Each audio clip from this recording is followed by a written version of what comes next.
Bonjour, je m'appelle Adam. Pendant 20 ans, j'ai enseigné dans les écoles internationales. J'ai toujours dit que c'était ma façon de changer le monde. Et en vérité, le monde de demain commence dans les salles de classe d'aujourd'hui. Mais les professeurs ne peuvent pas donner la meilleure éducation possible sans les moyens et les supports nécessaires. Les étudiants, eux non plus, ne peuvent pas réussir si on leur demande de payer des sommes en 5 chiffres par année scolaire, alors qu'ils viennent d'une famille de revenus faibles. Je propose alors accès aux études supérieures sans frais de scolarité pour tous les étudiants. Ceci donnerait la possibilité d'étudier à des millions d'Ontariens et nous aidera à mettre fin à la pénurie de professionnels dans notre province. Des bourses devraient être pourvues à ceux qui viennent d'une famille de revenus modestes pour couvrir les coûts associés à leurs études, loyer, nourriture, livres, etc. Ainsi, les étudiants n'auraient pas besoin de prêts ni de financement externe et pourraient consacrer plus de leur temps aux études. Les classes dans les écoles primaires ne devraient pas avoir plus de 24 étudiants.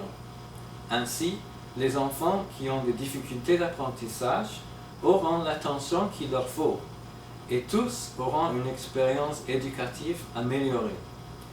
Nous devrions encourager les élèves à développer leur talent artistique en offrant des formations en musique, art visuel, théâtre, etc. En soulignant l'importance et la contribution que font les derniers à la vie quotidienne et à l'économie mondiale. Nous devrions investir les fonds nécessaires afin de créer des orchestres, chorales, ateliers d'art, visuel et de théâtre pour les jeunes. Des performances, expositions pourraient avoir lieu dans les espaces publics. La montée du racisme, l'homophobie, la transphobie, des paroles haineuses, la division et même la violence extrême, motivée par la haine, devraient être arrêtées dès que possible, à travers un système d'éducation qui vise à rendre les élèves plus connaissants et conscients des cultures variées qui font partie de notre communauté. Les enfants devraient apprendre comment reconnaître les paroles haineuses, même voilées, et comment répondre à ce genre de paroles. Des activités, visites au centre culturel, au lieu de culte, des présentations par les groupes qui combattent le racisme et la haine devraient être encouragées. Le niveau de compétence en français doit augmenter d'une façon significative afin de créer plus d'unité nationale et aussi pour remplir les besoins commerciaux et culturels de notre province et notre pays bilingue.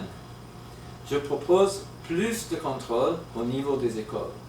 Des réformes radicales dans l'enseignement du programme français langue seconde et du régime d'immersion en français s'imposent de toute urgence.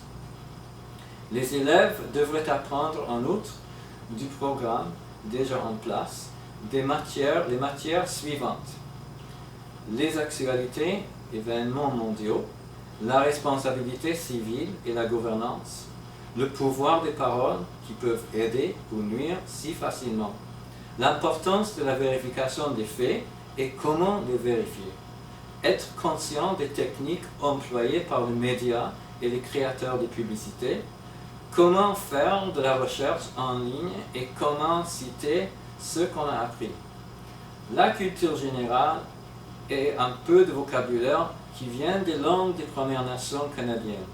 La concurrence peut être une bonne chose, mais s'il n'y a pas l'égalité d'opportunités en éducation au Canada, on ne peut pas dire que nous sommes en concurrence sur un pied d'égalité.